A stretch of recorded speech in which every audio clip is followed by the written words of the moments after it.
Então, encontre uma postura bem confortável. Vocês possam relaxar o corpo.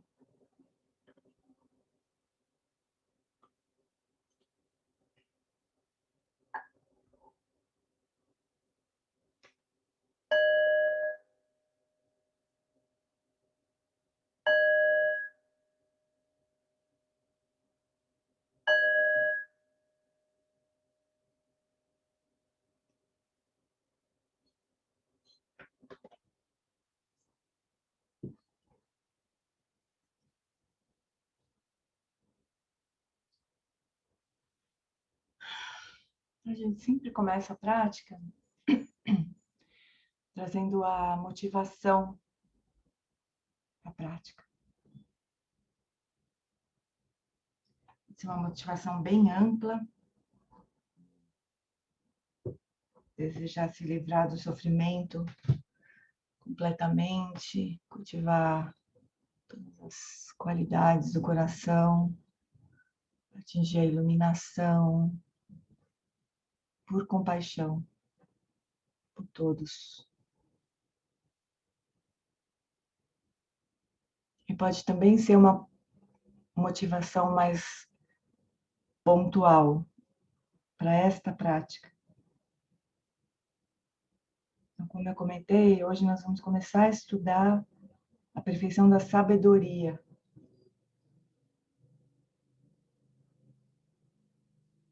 Essa prática é como se a gente pudesse limpar o nosso vaso para poder receber esses ensinamentos, esse néctar de ensinamentos da Jetsun Tenzin Palmo. Então, solta todo o esforço que tem por trás das tensões do corpo, da agitação, do hábito da mente de comentar todas as experiências, de classificar. Solta todo esse esforço. De uma vez só, solta.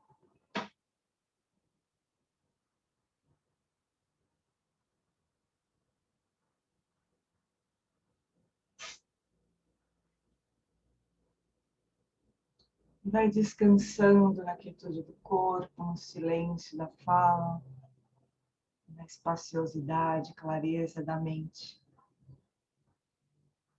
Apenas soltando a fixação e o esforço.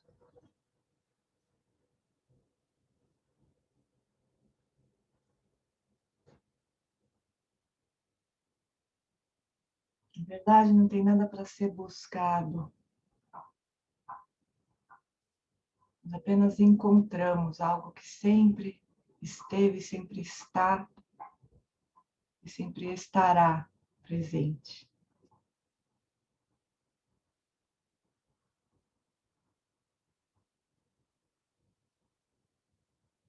O que resta quando a gente solta toda a ocupação da mente, todo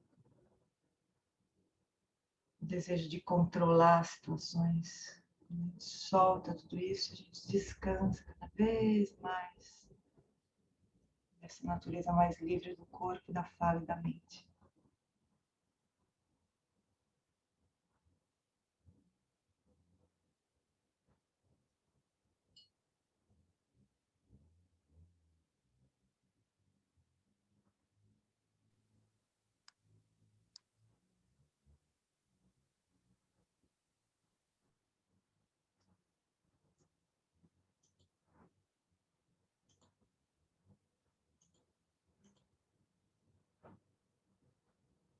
Se você desejar, você pode usar as sensações da respiração como se fosse um apoio para você permanecer presente.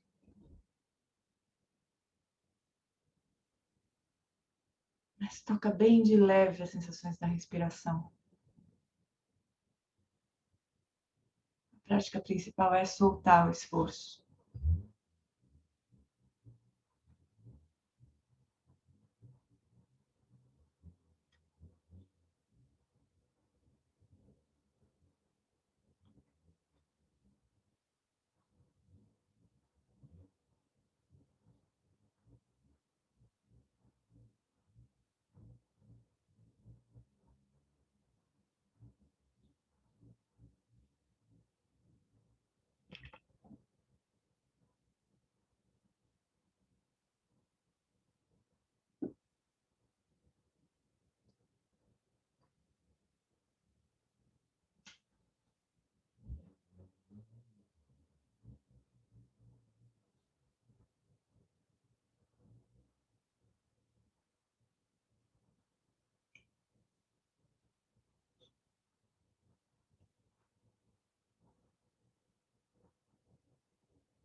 E antes da gente encerrar a prática, só se dar conta dessa preciosidade de oportunidade que a gente tem de se encontrar, de encontrar tempo, de encontrar a sanga.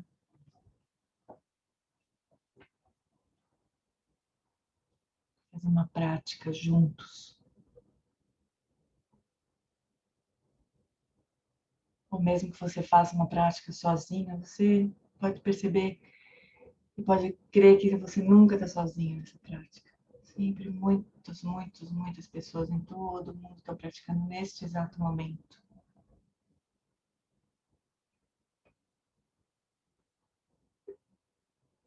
Isso é uma preciosidade.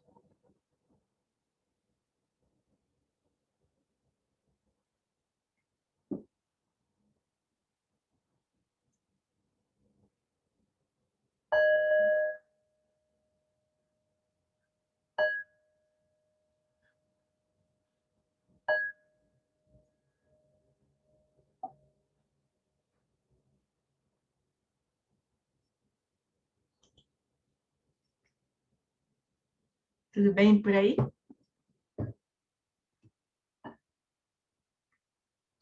Só uma pressão de vocês.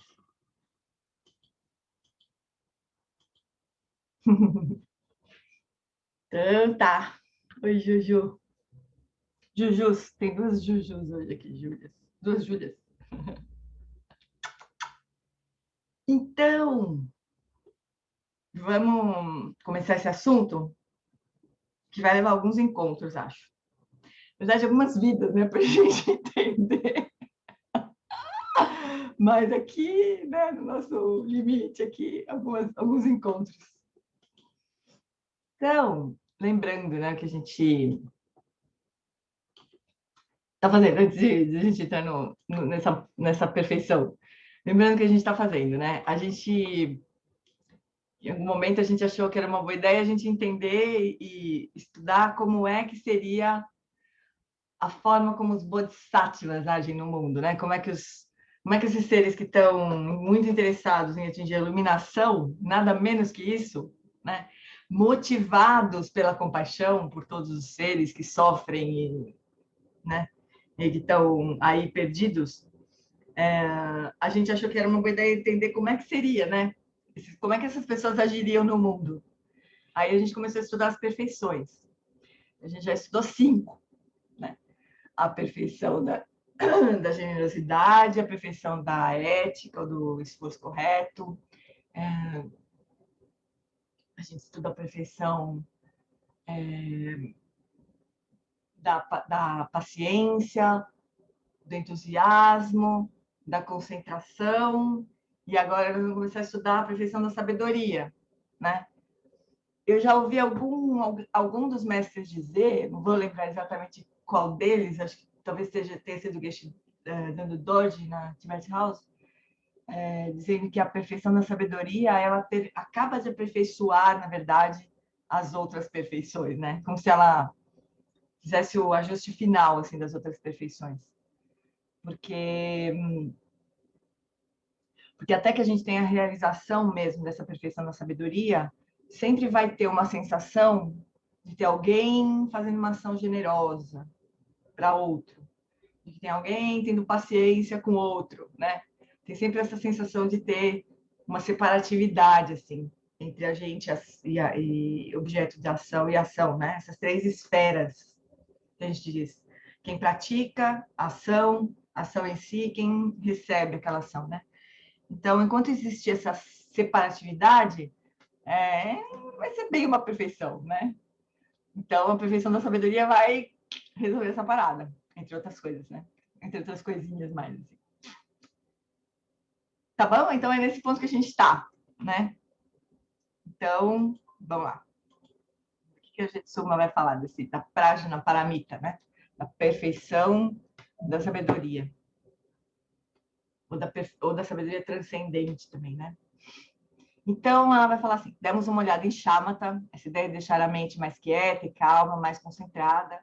Nós também consideramos o fato de que Shamatha ajuda a mente a enxergar o fundo do lago, mas ela não remove o lodo. ela não remove todo o lixo, todas as ervas daninhas que estão no fundo. Vocês lembram daquele videozinho que a gente viu do vaso, do copo, né, com areia, assim, né? Com todas as areinhas coloridas, toda aquela confusão que a gente joga lá dentro da areia, do copo d'água, né, que é a nossa mente, no caso, né? E então, chamata, aquela areia decanta, né? Mas a hora, então, assim, de uma certa forma, a gente consegue ver a realidade um pouco de uma forma um pouco menos turva, né? Com o chamata. Mas a areia está no fundo, né? E deve ter ainda micro-areias em suspensão ali, que não deixa a gente ver exatamente as coisas como elas são, né? Então, a gente precisa fazer alguma coisa com essa areia, né? Aí é que entra o Prajnaparamita. Então, o chamata é indispensável, mas não é suficiente, como diz o Lama Wallace, né? Quando eu estava em Lahore, fora da minha caverna, não, quando eu estava em Lahore, fora da minha caverna, havia uma área plana que parecia um pátio.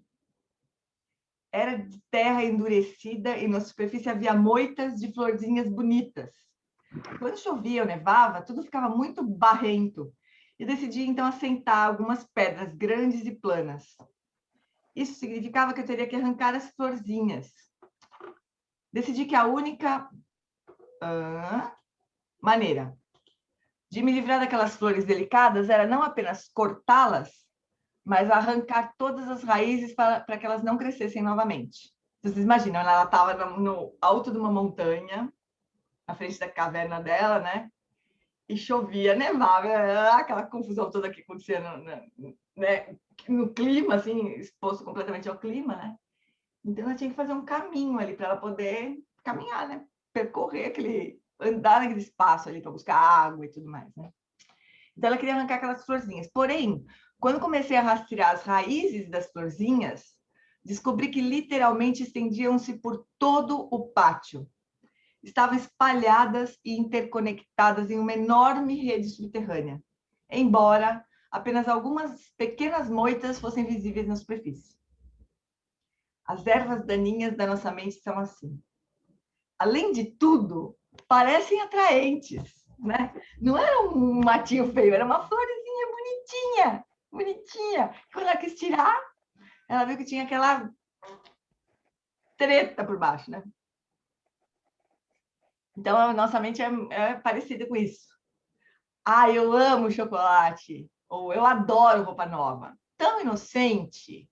Mas essas raízes do nosso desejo são profundas e grossas. Espalham-se e estão na base de tudo. Esse é o problema. Essas raízes de negatividade, nossas ilusões, nossa má vontade, nossa ganância, são tão profundamente arraigadas em nossa mente que permeiam tudo. E muitas vezes nem sequer as reconhecemos pelo que realmente são. Podemos questionar para que arrancá-las fora. Puxamos um pouco aqui, cortamos e aparamos um pouco ali, mas não enfrentamos esse sistema de raízes penetrantes. A mim, parece que a meditação Vipassana, que é o tipo de meditação, então, o tipo de meditação que lida com a sabedoria, com o sistema da sabedoria, então a gente tem Shamatha e Vipassana, essa duplinha assim, né? O Lama Loza, não sei se eu vou conseguir lembrar direitinho como é que é a metáfora que ele usa, mas é bonito. Vou tentar lembrar, talvez alguém possa me ajudar. Ele fala assim, que Shamatha e Vipassana são as duas práticas que a gente vai usar, né, para atingir a iluminação, né? Para cortar, para derrubar de uma vez a árvore da ignorância. Então ele fala que a gente planta o pé no chão para derrubar a árvore da ignorância com um machado, né? A gente planta o pé no chão. Esse plantar o pé no chão é a ética. Né? A gente planta o pé na ética. Daí a gente pega e começa a machadar, né? O machado é Vipassana. Né? O próprio machado, a ferramenta para cortar, para derrubar a árvore da ignorância. E acertar no mesmo lugar, sempre, né? Porque é o que precisa para derrubar a árvore, é o que Shamatha nos dá, né? Então, Shamatha nos dá uma estabilidade, assim, a gente vai acertar sempre no mesmo lugar. Pá, pá. Senão, a gente fica dando um monte de porrada na árvore e só estraga a árvore, mas não derruba nunca, né? Então, eu acho que era assim a metáfora. Se alguém lembrar de mais alguma coisa, eu acho que a metáfora era essa, a imagem era essa. Assim. A gente dava. A prática de chama ajuda a gente a dar uma machadada de Vipassana sempre no mesmo lugar, para poder derrubar a árvore da delusão, né, da ignorância. É bonitinha essa metáfora, né? Então, é assim, são esses dois tipos de prática. E as práticas de Prajna Paramita, que as pessoas que têm conexão com o Lama Santa e praticam o SEB, já ouvem sempre ensinamentos do Lama sobre isso, e práticas e tudo mais, as práticas de Vipassana as práticas de Prajna Paramita estão dentro dessa categoria de Vipassana. É o machado, né? Que vai, né, cortar, derrubar essa árvore da ignorância.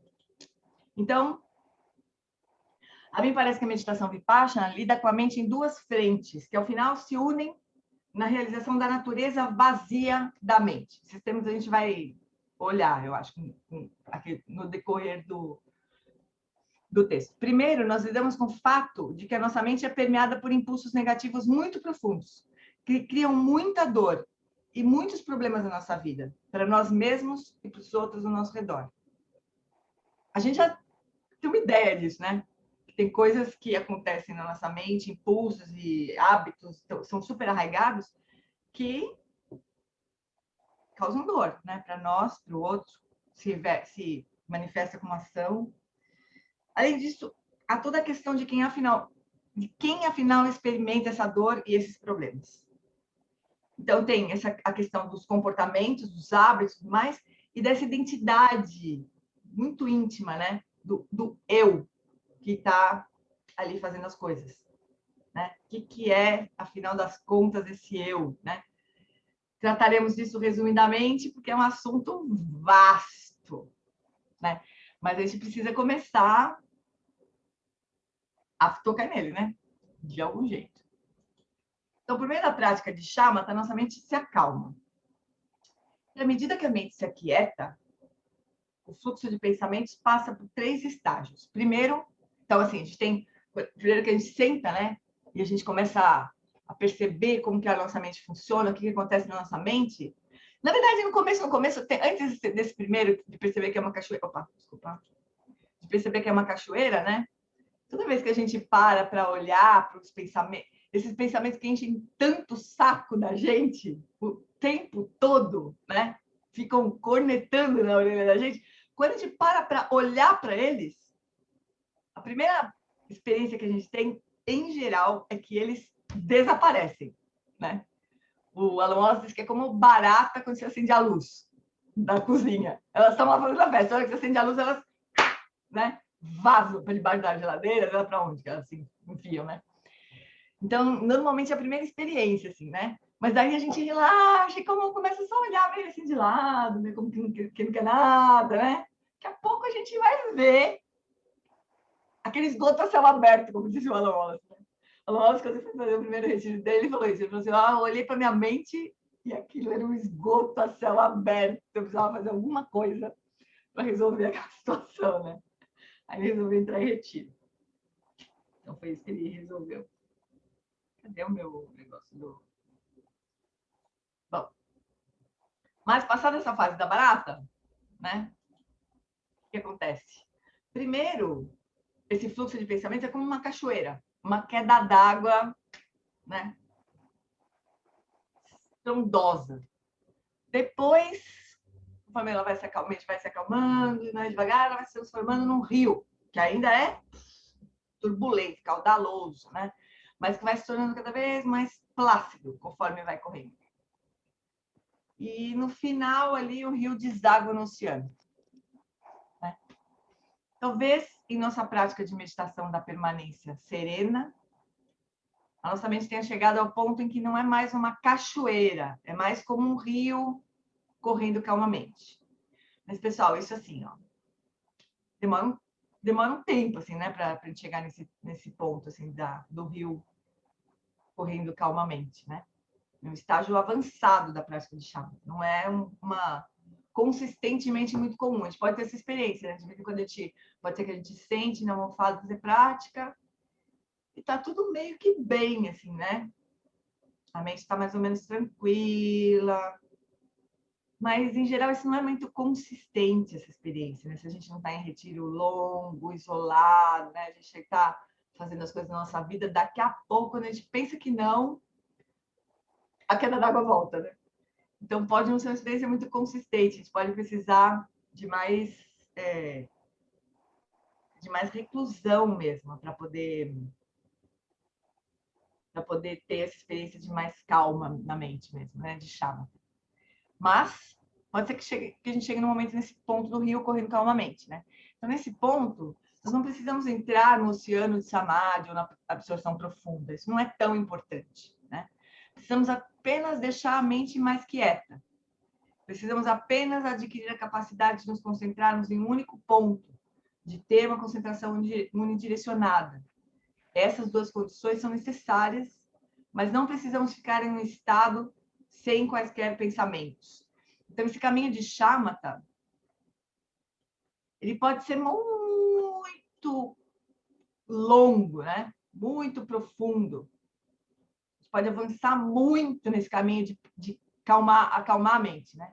Até um ponto, que era o ponto que os yogis no tempo do Buda tinham chegado, até um ponto de já não existir nem mais a experiência de forma, né? De qualquer atributo físico, nem sutil, né?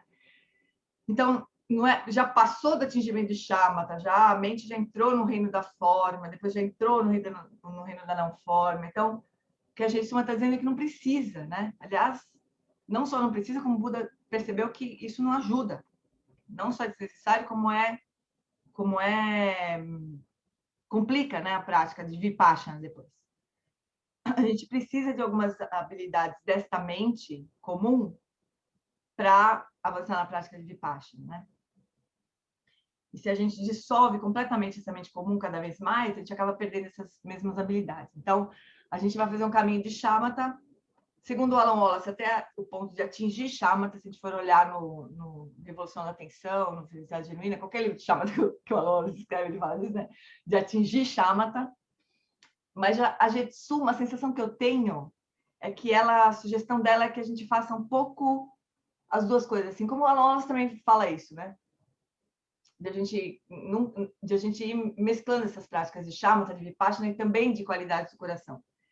Mas a Jetsuma, ela sugere que a gente precisa cultivar uma certa estabilidade da mente, né? Para poder investigar, assim. É tipo, a gente não acerta sempre no mesmo lugar o machado, mas a maior parte das vezes no mesmo lugar. Seria suficiente, né? Aí a gente vai fazendo as coisas ao meio que juntas, assim, uma prática vai apoiando a outra, na verdade, né? Porque o Vipassana vai tirando um pouco da solidez das coisas e perturbando menos a nossa mente, né? A gente já não se preocupa mais tão desesperadamente com alguma coisa que está acontecendo, porque a gente já vê a natureza um pouco ilusória de toda a nossa experiência, por meio das práticas de Vipassana, né? Então, uma prática acaba apoiando a outra, né? Seja como for, a gente precisa de uma certa estabilidade da mente, né? Por meio das práticas de shamatha. Mas a gente não precisa eliminar completamente essa mente comum, segundo a Jetsumo. Anteriormente, como estávamos desenvolvendo a concentração unifocada, ignorávamos os pensamentos, né? Quando a gente faz uma prática de shamatha com foco na respiração, os pensamentos, eles são distração. A gente nem quer dar bola para eles, né? O nosso foco é a respiração, por exemplo, né? Nós não dávamos qualquer atenção a eles, dávamos atenção ao ponto focal da nossa concentração, que era a respiração. Agora, no entanto, nós aplicamos a concentração aos próprios pensamentos.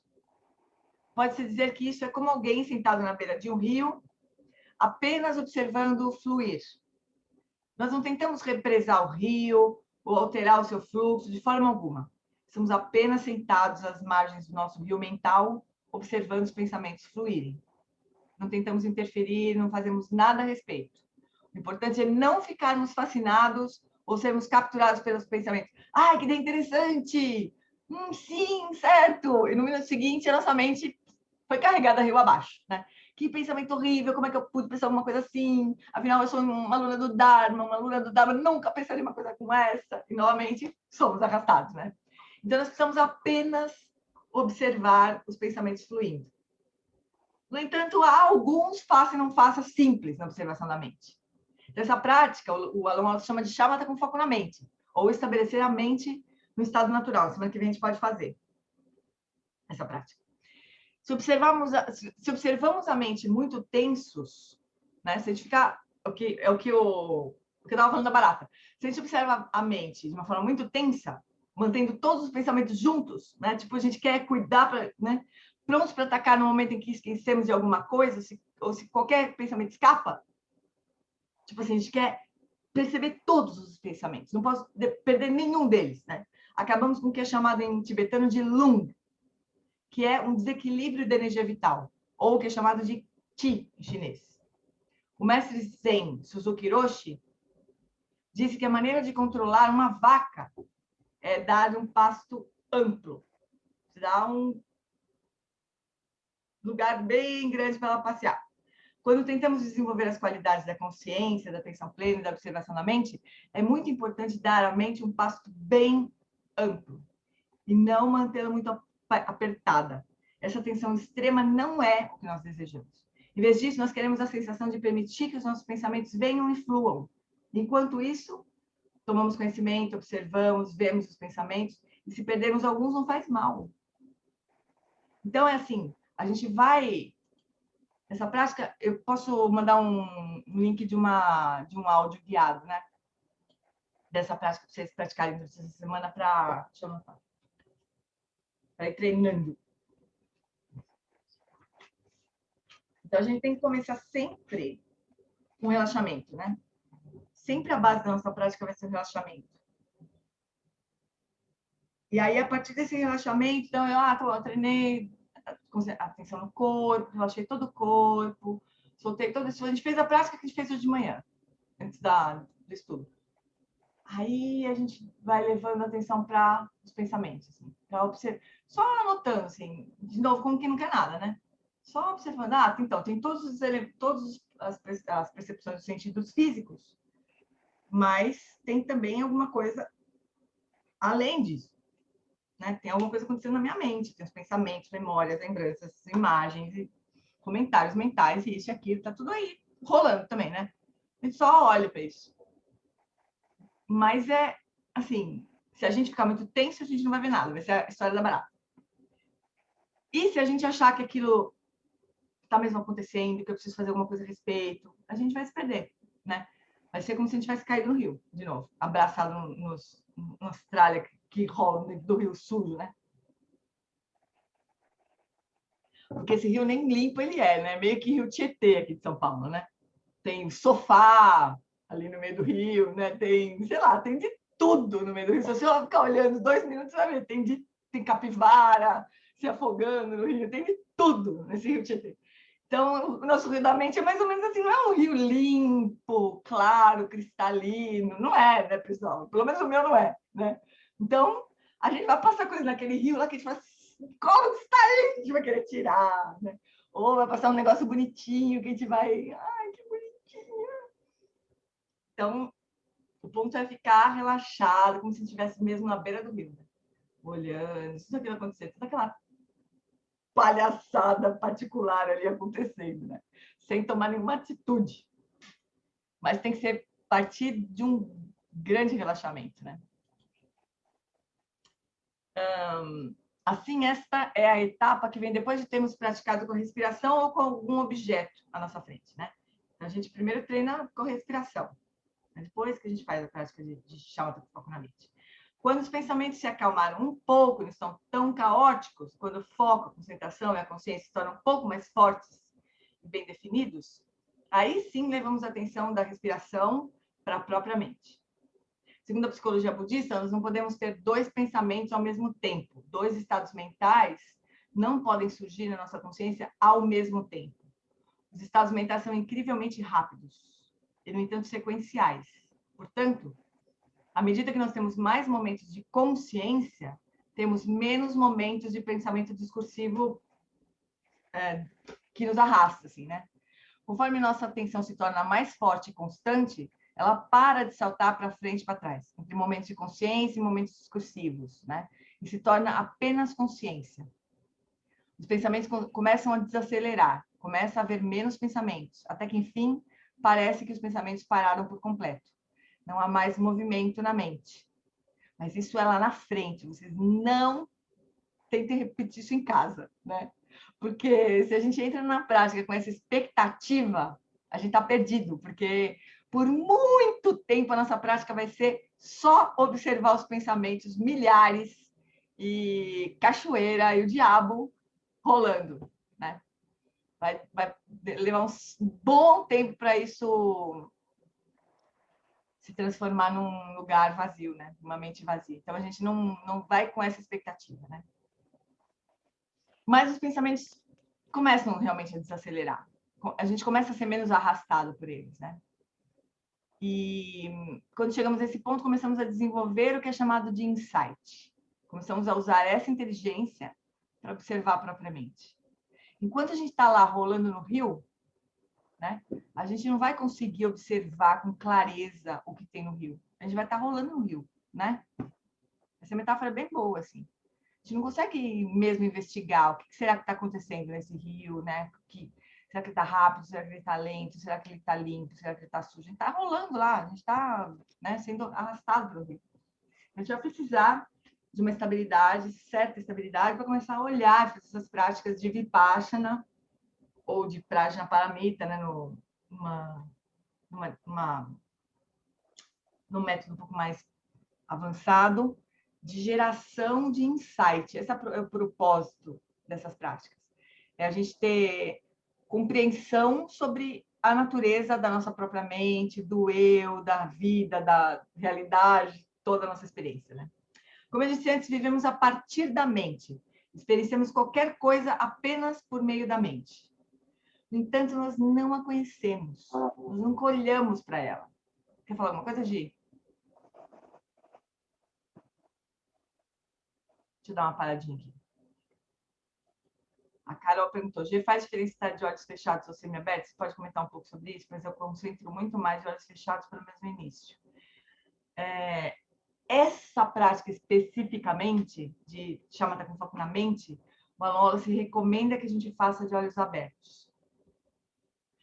Tem uma razão um pouco que eu não entendo direito, meio sutil, assim, de ter um canal sutil que passa por essa região e que, se a gente fecha o olho, ele é interrompido. Tem essa explicação, que eu não entendo direito. Não sei qual é, não sei nada. Não sei, só sei disso, só ouvi isso.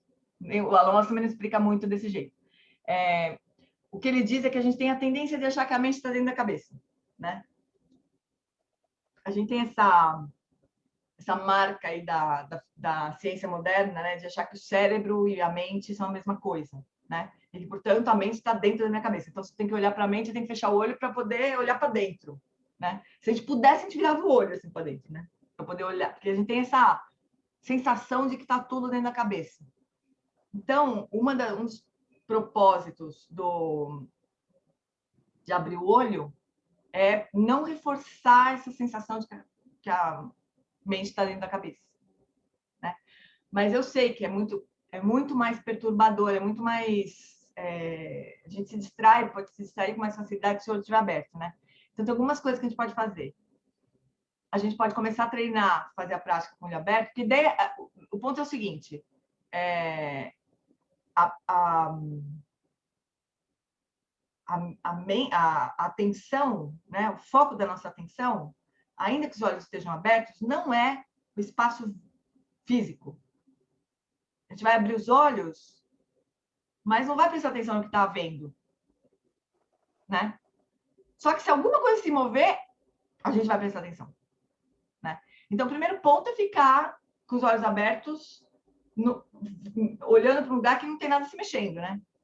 Então, tipo, para a parede, né? Não muito perto, assim, para você não ficar aflita, mas assim, voltada para a parede, ou para um lugar que não tem muita coisa interessante acontecendo, né?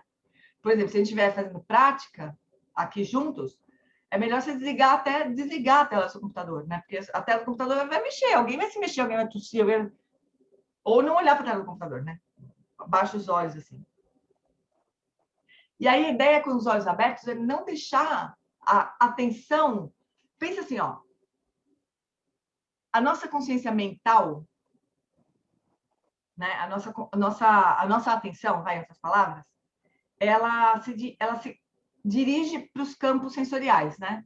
Ela pega como se ela se acoplasse nas percepções sensoriais para poder notar o que está acontecendo. Então, quando a gente tem uma consciência visual, por exemplo, que percebe os objetos visuais, e ela pode estar ou não acoplada com a atenção. Então, quando a gente está olhando para uma coisa e não está vendo, e acontece isso muito com a gente, né? Quando a gente viaja, está vendo um filme, assim. Daqui a pouco, sei lá, a gente viaja, né? O filme está lá, mas a gente não viu nada do que aconteceu. Não viu, não ouviu, não, né? Então, o que significa? Que a atenção não estava, naquele momento, acoplada com a consciência visual, né? Nem com a consciência auditiva, eventualmente. Ela estava perdida em algum lugar, né? Então, é isso que a gente quer, na verdade. A gente quer deixar os olhos abertos, mas a atenção desconectada das imagens visuais. A gente quer levar toda a nossa atenção para o que está acontecendo na nossa mente, né? Então, a gente abre os olhos para não ter a sensação de que a gente está olhando para dentro da cabeça, né? A gente abre os olhos, mas a gente não leva a atenção para o campo visual.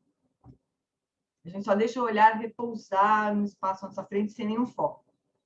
Aí, a gente pode olhar para a parede, se virar para a parede, e pode também apagar a luz, fazer prática no escuro, ou com uma luz bem fraca, para, né, o campo visual não ficar muito evidente, assim. Aí daqui a pouco você vai ver que é fácil. O que realmente perturba depois que você treina um pouco é movimento muito rápido, assim, no campo visual. Porque daí a gente tem um instinto de olhar, né? Que pode ser uma ameaça, né, para nós. Mas, caso contrário, você desencana de observar o campo visual. Você dirige para onde você quiser, na verdade, né? Para a mente, para o corpo, para onde você quiser. A Juju está falando que a Jetsuma comenta em algum lugar onde está a mente, no estômago, no coração, né? Ela, melhor a gente nem querer responder. Mas uma coisa é certa, ela não está dentro da cabeça. Não está. Dentro desse... O aluno até brinca, assim, né? Quando a gente está em retiro, assim, eu lembro que no começo, quando a gente dava retiro de chama, agora faz tempo que eu vejo ele falar isso, mas quando ele dava aqueles primeiros retiros de chama, ele brincava, lá no templo de Viamão, né? Ele falava assim, você aí no fundo, vocês todos, sai, né? Eu queria que vocês imaginassem o Mickey Mouse aqui no topo da minha cabeça. Aí todo mundo imaginava o Mickey Mouse, era fácil, né? Todo mundo conhece o Mickey Mouse, era só imaginar o Mickey Mouse no topo da cabeça do Alan Wallace. Aí ele falou assim, onde é que está esse Mickey Mouse? Ele está dentro da sua cabeça? Quer dizer, a sua cabeça vem até aqui, né? Pro Mickey Mouse, porque ele não está aqui, né? Não tem Mickey Mouse aqui, de verdade, ele falava, né? Mas você está vendo o Mickey Mouse aqui, não está vendo? Esse Mickey Mouse está onde, né? Está no espaço da mente. E esse espaço da mente, ele vem... Esse espaço da mente está dentro da tua cabeça? Quer dizer, a tua cabeça vem até aqui? Onde é que ele está? Né? Qual é o espaço da sua mente? Que tamanho que é o espaço da sua mente? Então, é interessante, né, a gente pensar isso. Mas pode ser uma coisa muito teórica, né? Teve uma vez no curso do Einstein, que um aluno teve a primeira experiência verdadeira de que os pensamentos não estavam dentro da cabeça dele. A coisa mais engraçada. Ele falava assim, Gê, eu descobri uma coisa. Os pensamentos não estão dentro da minha cabeça. Era como se eu pudesse vir aqui na frente. É tão bonito quando a pessoa tem uma experiência, né? Que a pessoa, assim, teoricamente ela entende, né? Mas pode ser muito impactante, assim, quando você tem no caso dele, ele tinha uma crença muito grande de que a mente estava dentro da cabeça. A primeira vez que ele viu que não, foi uma descoberta para ele, né? Foi muito bonitinho de ver a descoberta de que o pensamento não estava dentro da cabeça dele. Muito bonitinho. Agora, o que Jitsuma fala, que eu acho super bonito,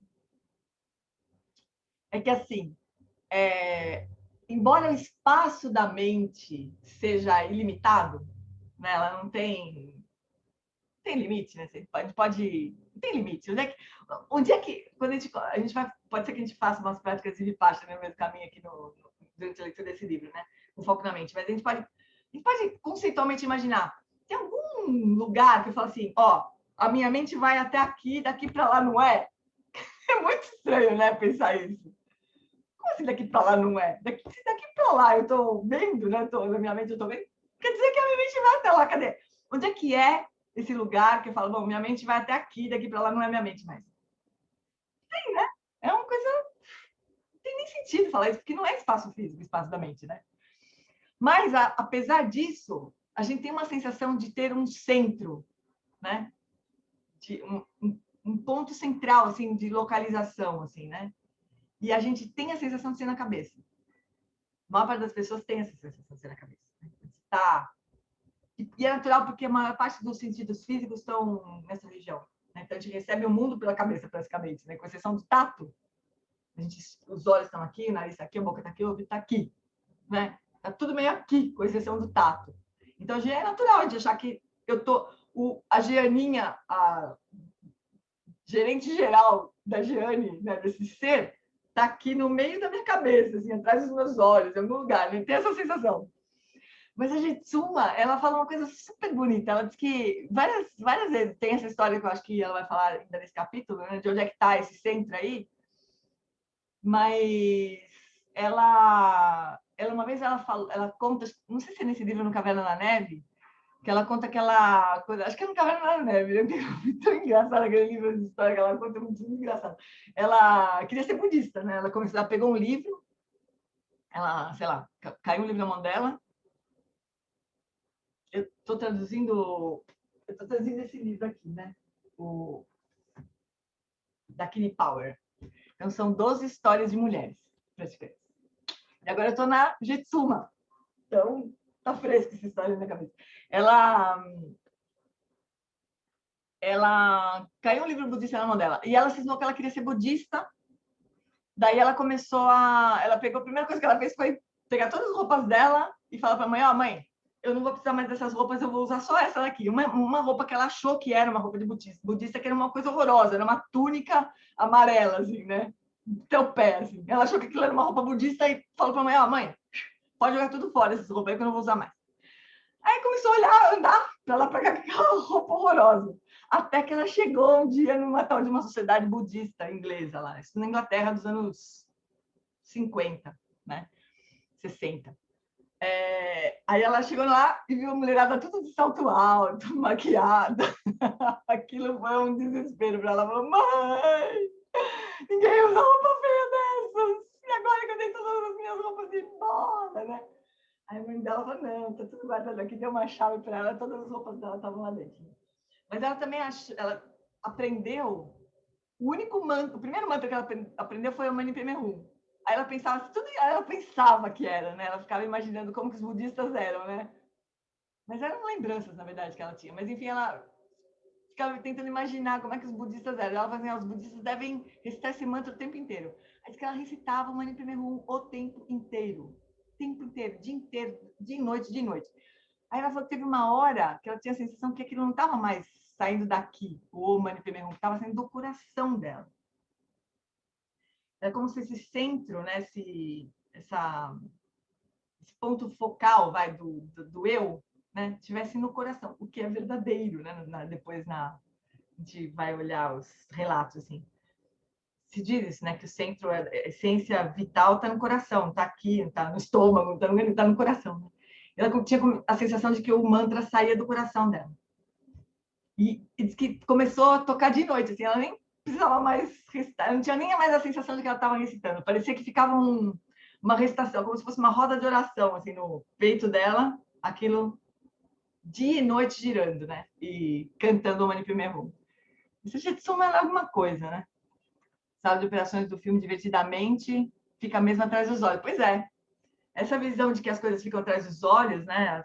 Essa sensação é um pouco construída. Mas tem a ver com isso, né? Com todos os sentidos estarem nessa região. Mas a gente não vai forçar nada. Só estou falando isso só para a gente ir dando uma desestruturada nas nossas crenças, assim, né? Mas a gente não precisa forçar nada, assim. Ah, não, agora eu vou trazer o coração, porque não funciona assim, né? É só para a gente... Então, essa história dos olhos abertos tem a ver com isso, com a gente ir desfazendo essa crença, né? De que a mente está dentro da cabeça. Beleza? Então, vamos avançar mais um pouquinho. Aí a gente para. Então, como eu disse antes, então só rapidinho, voltando para essa palavrinha aqui, insight, né?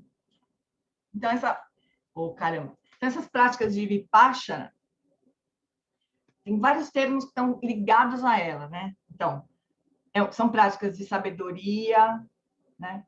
São práticas que vão gerar insights, ou seja, compreensões diretas e não causais sobre a natureza das coisas, né? Então, não é que a gente vai chegar a uma conclusão por meio do raciocínio, né? Esses insights, eles vêm da observação direta. Márcia, você quer falar alguma coisa?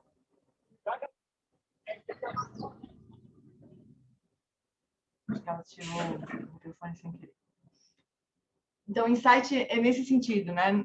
Algumas pessoas, a gente pode traduzir insight em alguns contextos como intuição, mas eu acho ruim, sabe, essa palavra intuição, ela está um pouco desgastada aqui para nós, parece uma coisa do outro mundo, assim, não é. O insight é observação direta, tipo assim, eu estou observando a minha mente, né? Estou ali só observando os pensamentos. Aí, como esse menino falou, nossa, esse pensamento não está dentro da minha cabeça. Não foi um raciocínio, foi uma experiência que ele teve. Ele sacou, realmente a mente não está dentro da cabeça. Isso é um insight, né? Não é que ele leu em algum lugar um texto budista que falava que os pensamentos estão dentro da cabeça, né? Eu estou citando esse exemplo que para muitas pessoas pode ser óbvio, né? Que os pensamentos não estão dentro da cabeça, porque elas já têm essa experiência, né? Mas para ele não foi. Então, assim, é esse tipo de percepção e de conhecimento direto que essas práticas procuram nos trazer, né? Nós começamos a usar, daí a gente começa a usar essa inteligência para observar a própria mente. Uma inteligência direta, tipo uma sabedoria mesmo, né? Então, como eu disse antes, vivemos a partir da mente, experienciamos qualquer coisa apenas por meio da mente, né? Tanto é, o que significa isso? Quer dizer que os olhos não funcionam? Não, funcionam, mas só que se a mente não estiver conectada com a consciência visual, é como se a gente não visse, né? Aquilo não é experienciado. A experiência que a gente tem de tudo depende da mente, da consciência mental. Vocês entendem isso? Não tem como a consciência visual, a consciência auditiva, ou a consciência tátil operar sozinha. A gente não vai ter nenhuma experiência. Tanto que assim, ó, a gente pode estar dormindo de olho aberto. Você está vendo alguma coisa? Eu tenho um irmão que dorme de olho aberto. Meu sobrinho também. Ele dorme de olho aberto. Ele está dormindo, daqui a pouco ele está de olho aberto. Assim. Cara, esse moleque está acordado ou está dormindo? Quem está acontecendo com esse moleque? Está dormindo. Mas com o paiol aberto. Tem álcool dentro do carro? Marcelo, vou fechar teu microfone. Se você precisar falar com a gente, se abre. Quer dizer, o olho está funcionando, né? Não tem nenhum problema no olho. Mas a atenção, a consciência mental não está junto com aquilo. Então, ele não tem experiência visual, entende? Então, a experiência que a gente tem de mundo depende completamente da mente. Isso é super importante, né? E aí a mente, ela não só percebe, assim, de uma forma, como se fosse uma máquina fotográfica, por exemplo, né? Ela tem filtros, ela faz, ao mesmo tempo que ela observa, que ela vê, ela julga, ela classifica, ela faz muitas coisas, muitas operações, assim, a gente não é... Os nossos sentidos, eles não registram a realidade como se fosse eles não registram os nossos sentidos físicos, a nossa mente, especialmente, eles não registram a realidade como ela é, sem nenhuma sobreposição, sem nenhuma subtração. Tem uma operação de mente junto com tudo que a gente observa, com toda a nossa experiência, que a gente não vê, que é como se estivesse embutido no nosso sistema operacional, né? Tem uns vírus maledeto ali, que a gente não vê, né? Eu vou mandar também para vocês já um vídeo bem complexo, né? Mas eu vou mandar já para vocês verem, do Donald Hoffman, que é um... A gente vai parar por aqui, deixa eu só marcar ali.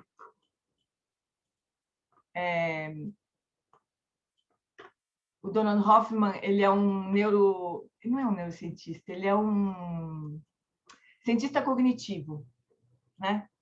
que investiga esse aspecto, assim, esse vídeo chama Será que vemos a realidade como ela é? As pessoas desse vídeo já viram esse vídeo, muitas pessoas já viram também, porque eu vivo compartilhando com textos diferentes.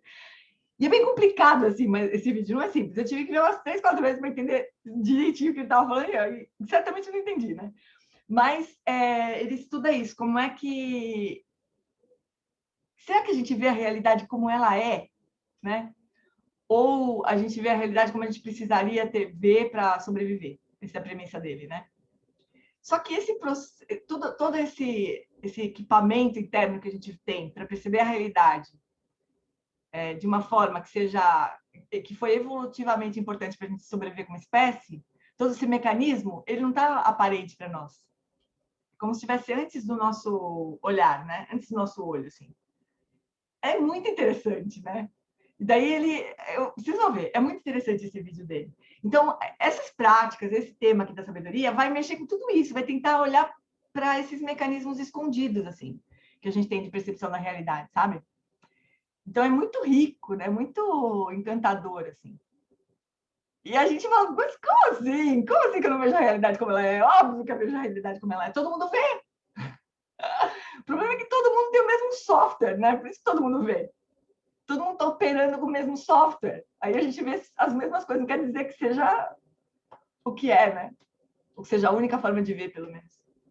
O Ed já postou aqui, exatamente esse. Opa, já vou até copiar aqui, exatamente esse vídeo. Vou já colar aqui no grupo de WhatsApp para a gente... Obrigada, amor.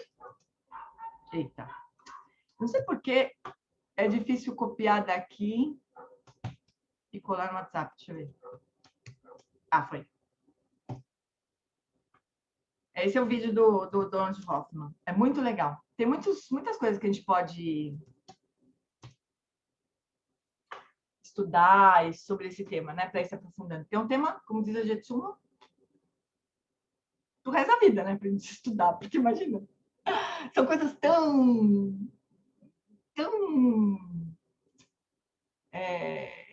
são marcas ou hábitos, tão arraigados, hábitos de ver as coisas, né? De como a gente vê as coisas, tão arraigados que para tirar isso daí, aquelas florzinhas bonitinhas lá que, né? Não é uma coisa simples, né? Não é de uma hora para outra. A gente vai precisar olhar muitas vezes professores diferentes falando o mesmo assunto para a gente, né, compreender, assim. Sobre esses assuntos, assim, de Prajnaparamita, estudos sobre a filosofia budista, sobre a visão na realidade, né? Vai ter uma programação bem extensa também na Tibet House, em abril. Em março, deixa eu ver. Acho que começa em abril. Não, começa em março. Com 2 gueixes maravilhosos, né? Vocês colam lá na Tibet House Brasil também. Esse tema do Prajnaparamita é o tema para sempre, assim, que a gente sempre vai precisar olhar de formas diferentes, né? Certo, fofuras? Vamos encerrar? Vamos fazer um encerramentozinho básico?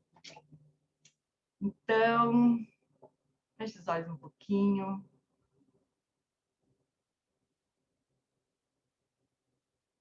De novo, traz essa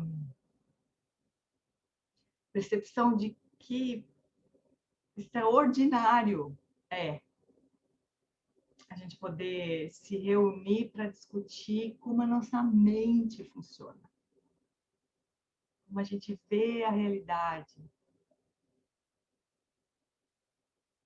bebendo dessas várias fontes de sabedoria maravilhosas.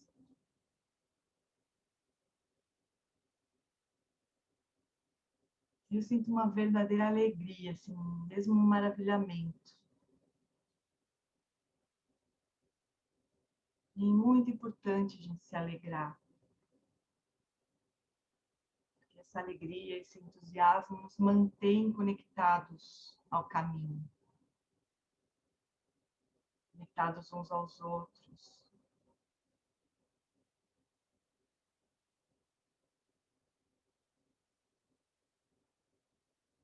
E a gente pode deixar essa alegria se expandir na forma de compaixão, de amor por todos os seres. Que todos possam encontrar um caminho de sabedoria, seja ele qual for. transcenda o sofrimento completamente.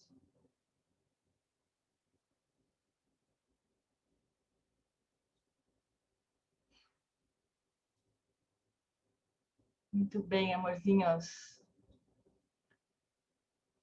Boa semana para vocês. A gente se vê na próxima. Se vocês puderem assistir o vídeo do Donald Hoffman, vocês vão curtir, assim, é bem interessante. Aí a gente pode comentar na semana que vem. Tá bom? Boa semana, queridos. Obrigado, Tchau, boa gente. Tchau, semana. pessoal. Bom dia. Beijo, gente. Tchau, bom Obrigada. dia. Beijo. Obrigada. Grata que vier. Beijo.